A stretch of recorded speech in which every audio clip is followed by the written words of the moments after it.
Hey you! Yes, you, watching this video. Do you want to own a piece of Scribbler? Only not a lock of hair or blood or flesh or anything else that will get you in trouble with the law? Well, now you can, with t-shirts, hoodies, tote bags and mugs featuring Obab Scribbler at her Teespring store. You know you want to. I shall now stop talking in third person and send you on to the video. Be lovely to each other and enjoy the show.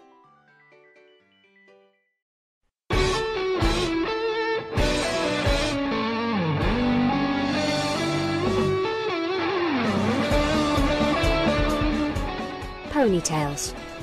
Read by Scribbler.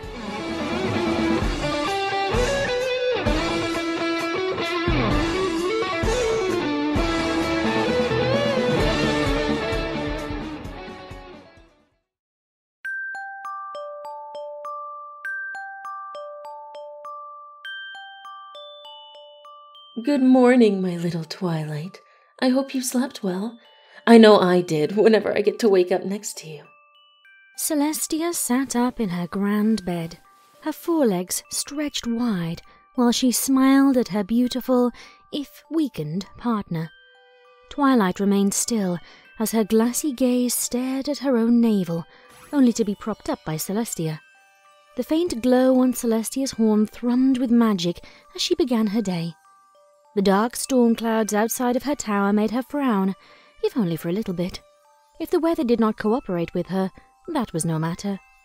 Twilight, of course, did nothing. She slumped to her side, staring at the wall as Celestia hummed a tune to herself.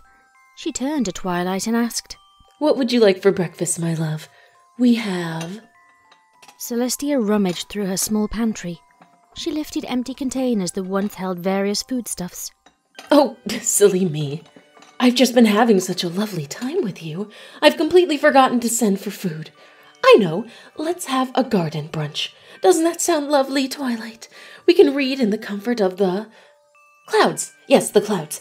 Don't worry, Twilight. I'll make sure today is just perfect." Of course it would be perfect. As long as Celestia was with Twilight, every day was a sunny day. As she pranced around her royal chamber, Celestia opened her closet to reveal a grand assortment of different outfits, all made by some of the best tailors in Equestria. Despite such a vast collection, only a few were originals made by dear friends. It was a shame that Celestia didn't hire on her the services of Twilight's friends more often. It was too late for that now, and concern about it wouldn't help things. Celestia continued to hum as she drew out a white sundress with matching hat. She slipped on the garment effortlessly before she shifted focus to Twilight. In the back of the closet she found Twilight's favorite ensemble, the simple yellow dress with the pink ribbon around the collar. Celestia cooed as Twilight looked too cute in her practical and sensible wear. Of course this was her favorite. With just a little of her magic to help Twilight's poor joints, Celestia helped her lover cross the floor from the bed toward the closet. Once Twilight was dressed, Celestia clapped her hooves together. "We need to find you a new book to read while we're in the garden.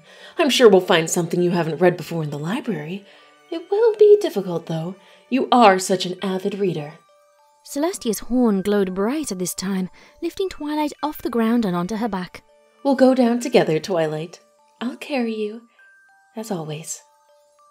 After making Twilight comfortable on her back, Celestia's magic pulsed all around her. The spell enveloped both ponies until time and space blurred around them.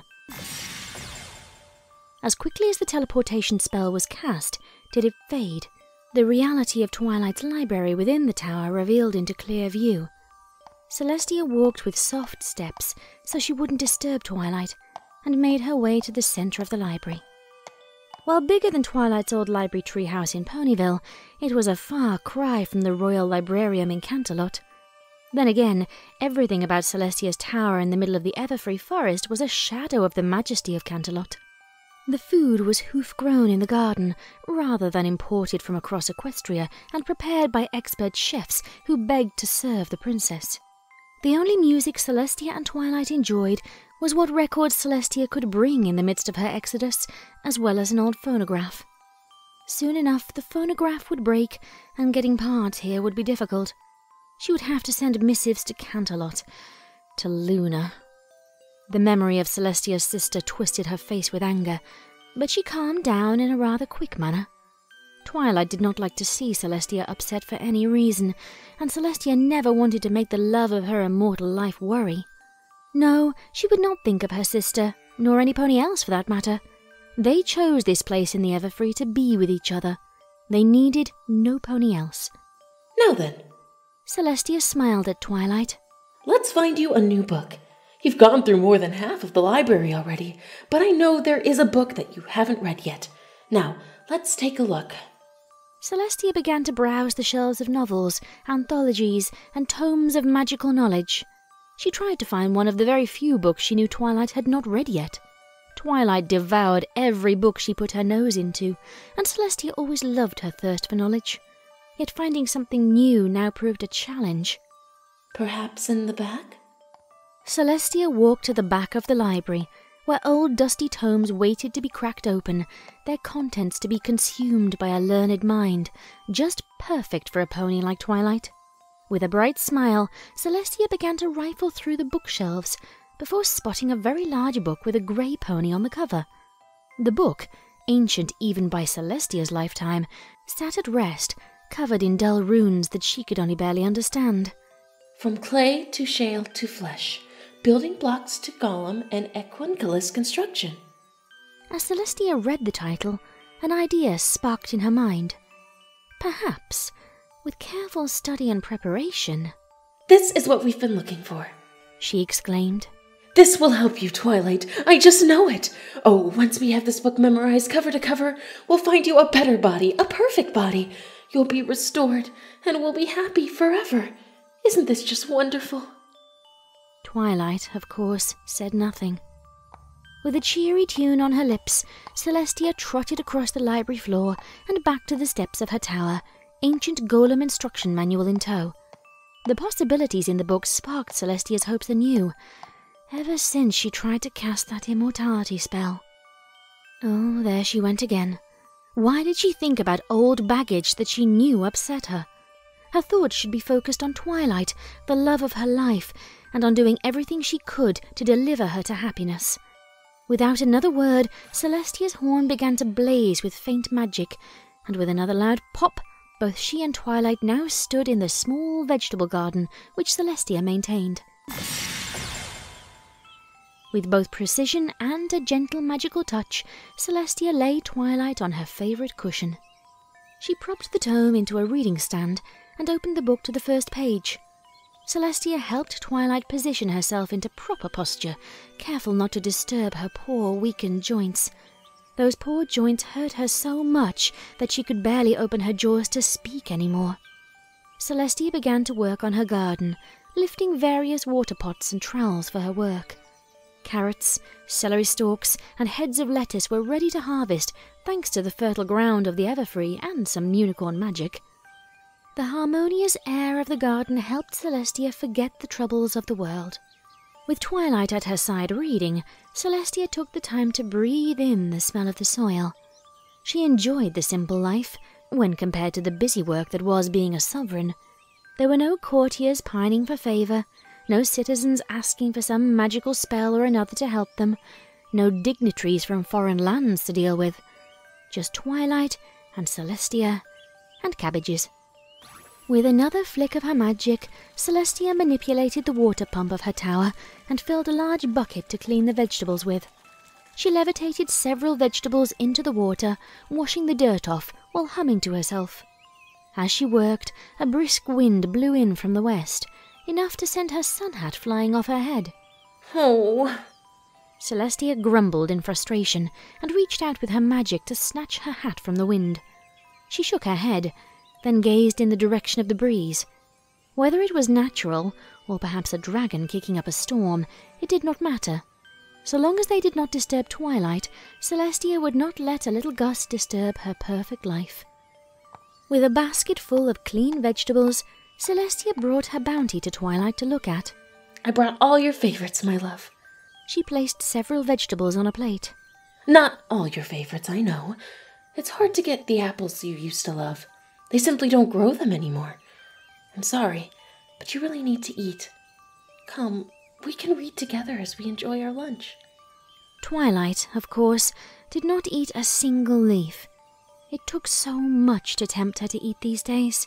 If it wasn't her favourites, she simply didn't bother. It worried Celestia so. Celestia gave a heavy sigh before she took a bite out of a carrot. She looked at the tome of golems that Twilight perused, and noticed that the pages had quickly turned to a section on equunculi. My goodness, Twilight! I knew you were an avid reader, but so quickly. She stopped and began to study the words of the section Twilight had turned to. Celestia's eyes scanned the words of the page, reading them aloud. As per the studies of the shamed unicorn wizard Periclopus, the equunculus is one of the 3 ultimate goals of alchemical research, the others being turning lead into gold and creating the elixir of life. The equunculus is also known as the ultimate disregard for life, for it has been called unnatural and an affront to the natural and magical laws of the world. Despite these criticisms, the creation of an equunculus poses a unique solution to the ultimate problem. Ponies are born flawed due to the shared bloodline of their parentage. What better way for a perfect pony to exist than to create the perfect pony? Celestia glanced over to her immobile darling. They must mean you. Oh, Twilight, if only we could perform the spell together. We'll make you the perfect body, and then we'll be truly together forever. Won't that be wonderful?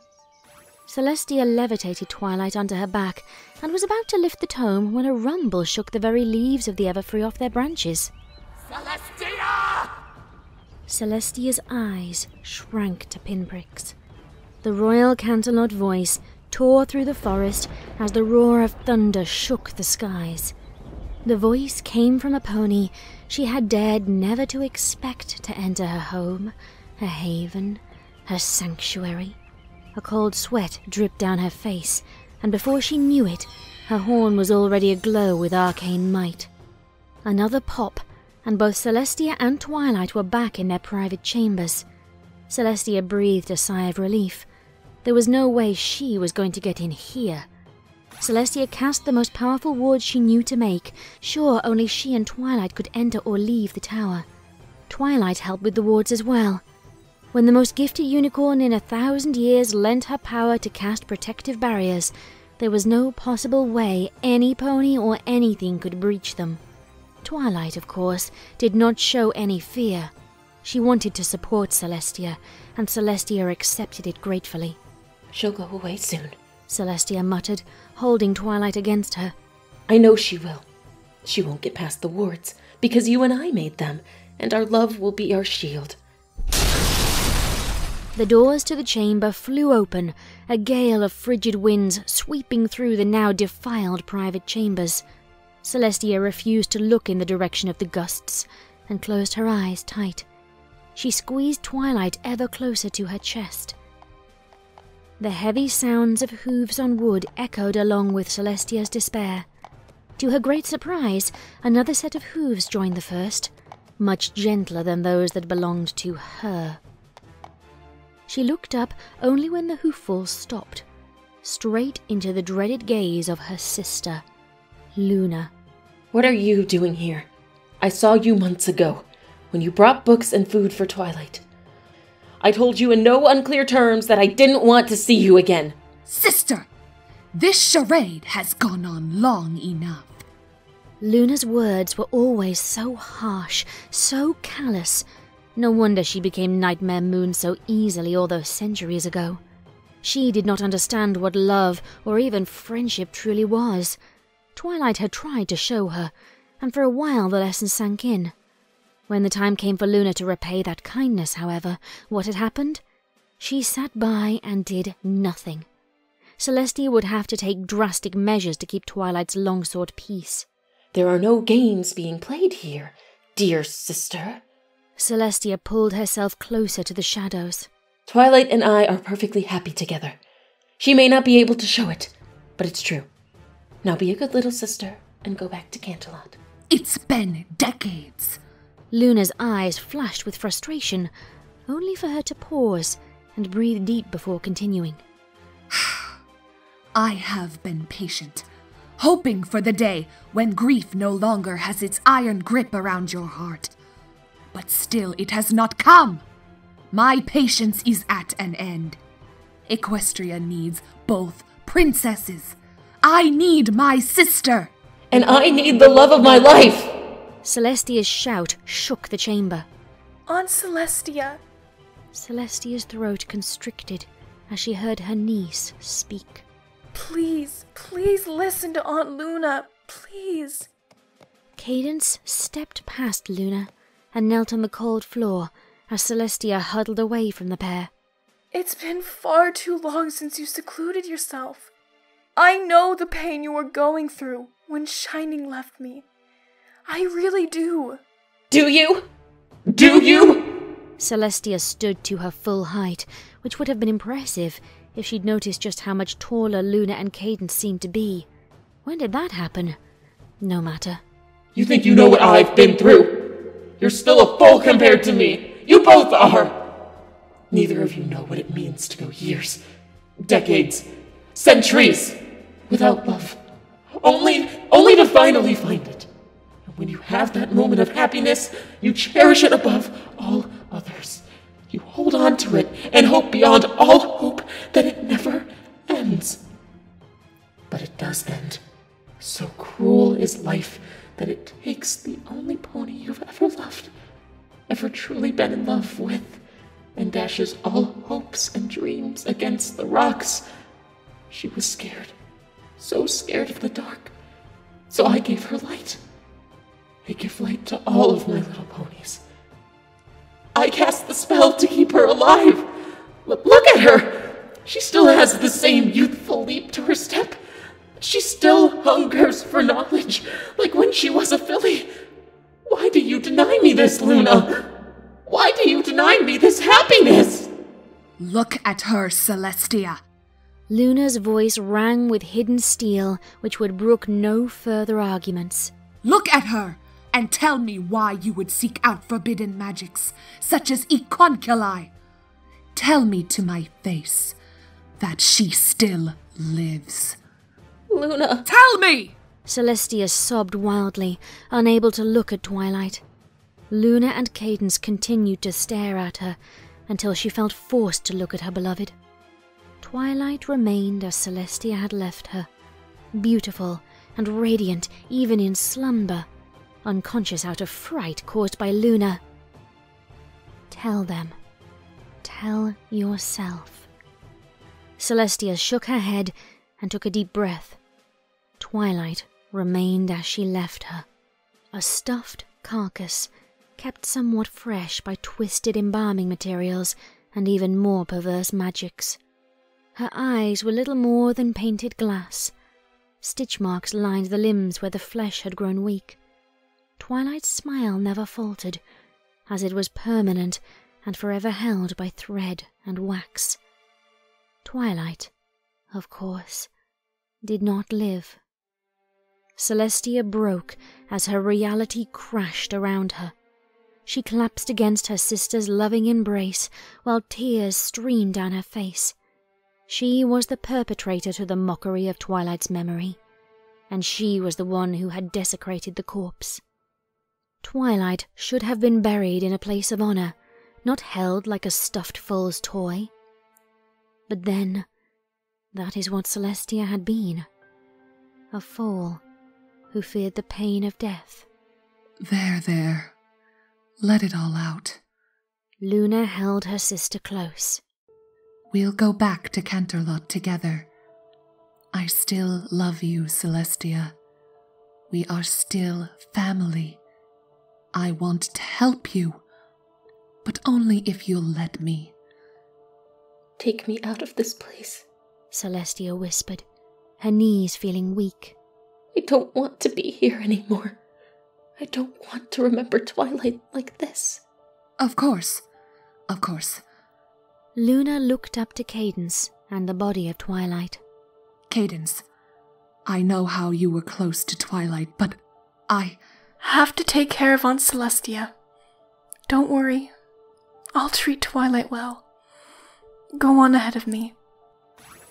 Cadence watched as Luna's horns sparked with powerful magic and twisted time and space around both her and Celestia.